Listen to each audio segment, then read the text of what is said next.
Si vous êtes sur WordPress, que vous voulez gagner du temps et de l'argent et avoir un site qui tourne bien, alors vous êtes sur la bonne vidéo. Si vous êtes sur WordPress et que vous n'avez aucune extension, vous pouvez être quasiment sûr à 100% que votre titre ne sera pas indexé, il ne sera pas référencé, il ne sera pas agréable et j'en passe. L'avantage de CMS, c'est d'avoir une banque de plugins énorme. Salut à tous, moi c'est Léopold du Zesto et aujourd'hui je vais vous présenter les extensions qui selon moi sont indispensables quand on a ou qu'on veut faire un site sur WordPress. On a une chaîne YouTube spécialisée dans le marketing digital et sur nos vidéos on va vous donner des tips pour vous aider à développer votre business par le biais du digital. Si ça vous intéresse, n'hésitez pas à vous abonner, à liker et à commenter pour ne rien rater. Et je vous recommande de rester jusqu'à la fin parce que je vous parle d'une extension qui est peu connue et qui fait partie de mes préférées. Dans cette vidéo, on va voir les différents types d'extensions, que ce soit pour la vitesse de votre site, ses performances et la sécurité, etc. Alors pour commencer, on va aller sur le sujet le plus chiant, c'est-à-dire la sécurité. Sans trop rentrer dans les détails, je vais vous parler de l'extension VPS Hide Login. En fait, tous les sites WordPress ont comme URL de connexion de base le nom de domaine -vp-admin. Donc en fait, n'importe qui peut accéder à l'URL de connexion de votre site. Vous vous en doutez, en fait, ça va faciliter le travail des hackers parce qu'ils ont juste à trouver votre mot de passe.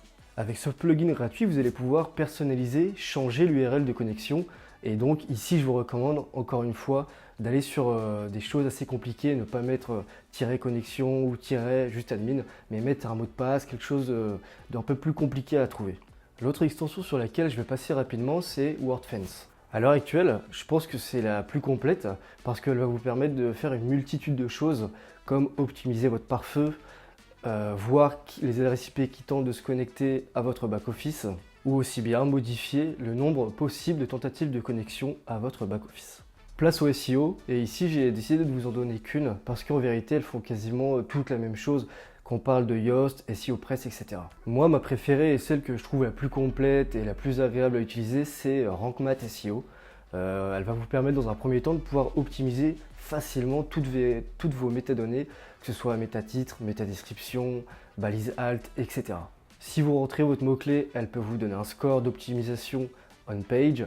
Vous pouvez aussi mettre des alertes sur les 404, faire des redirections, surveiller les pages qui sont désindexées, etc. Si ça vous intéresse qu'on rentre plus dans le détail et que je vous montre comment configurer RankMath, comment l'utiliser, ses fonctionnalités principales, n'hésitez pas à le mettre dans les commentaires. Ensuite, on va passer aux extensions qui vont vous permettre d'améliorer la performance de votre site. Et par performance, j'entends aussi vitesse. Alors pour commencer, je vais vous parler des extensions de mise en cache. Et encore une fois, ici, je vais vous en présenter qu'une parce qu'elles font quasiment toutes la même chose, qui s'appelle Lightspeed Cache. En gros, ça va faire en sorte que quelqu'un qui est venu une fois sur votre site, quand il reviendra, il y aura des données qui seront déjà mises en cache et donc votre serveur n'aura pas besoin de les charger. L'autre point essentiel quand on parle de vitesse, de performance de site internet, c'est bien sûr le poids des images. Celle que j'utilise et qui est très bien pour faire ça, c'est Imagify. Elle va tout simplement compresser vos images, les mettre dans un format adapté et optimisé pour le web, qui s'appelle le WebP. A savoir qu'avec la version gratuite, par contre, vous pouvez importer seulement 100 images et donc compresser 100 images. La prochaine extension dont je vais vous parler, elle a pour utilité de créer sur son site internet des formulaires de contact, des demandes de devis et des sondages. Vous vous attendez certainement à ce que je vous parle des extensions les plus connues comme VPForm, et non, il s'agit de Forminator. À mon sens, elle est beaucoup plus simple à configurer et à installer. La version gratuite vous permet d'accéder à plusieurs options. Et en plus de ça, il y a très peu de problèmes avec la réception des demandes et des soumissions de formulaires. À présent, je vais vous parler des extensions qui vont vous faciliter la vie pour créer vos pages et leur design. Premièrement, il y a Duplicate Page. Tout bête, tout simple, ça vous permet uniquement de dupliquer les pages qui sont déjà créées et donc de jamais recommencer une page à zéro. Ce qui est dingue, c'est de se dire que c'est même pas une fonctionnalité native sur WordPress. Donc ensuite, concernant les extensions qui vont vous aider à créer vos pages, ça va dépendre du thème choisi sur WordPress, mais aussi du page builder si vous utilisez par exemple Elementor ou non. Par exemple, si vous êtes sur le builder de base de WordPress, donc Gutenberg, et bien là, il y a des plugins qui existent avec des blocs tout faits, des templates de pages.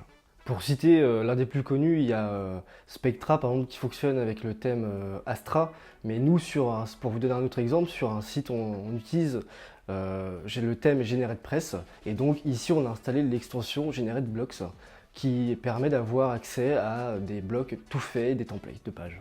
Pour la prochaine extension que je vais vous présenter, je vais aller relativement vite parce que ça a déjà été le sujet d'une de nos vidéos. Si ça vous intéresse, je vous invite à aller directement la voir parce que dessus je montre comment la configurer et comment l'installer sur votre WordPress. Mais en gros, elle vous permet très facilement d'intégrer vos avis de votre page Google My Business sur votre site, mais également d'avoir du coup ces données structurées sur les pages de résultats de recherche. Et attention parce que son nom est quand même assez compliqué, c'est Widget pour les avis Google. À présent, je vais vous parler d'un sujet très important, c'est le fait d'avoir des sauvegardes de son site. Parce que si demain il y a un problème technique ou autre, et ben en fait, le temps que vous aurez passé à travailler dessus, l'argent que vous aurez investi, il pourrait être perdu juste à cause d'un souci technique. Cette extension s'appelle Updraft Plus et vous permet en 2 minutes de sauvegarder l'intégralité de votre site.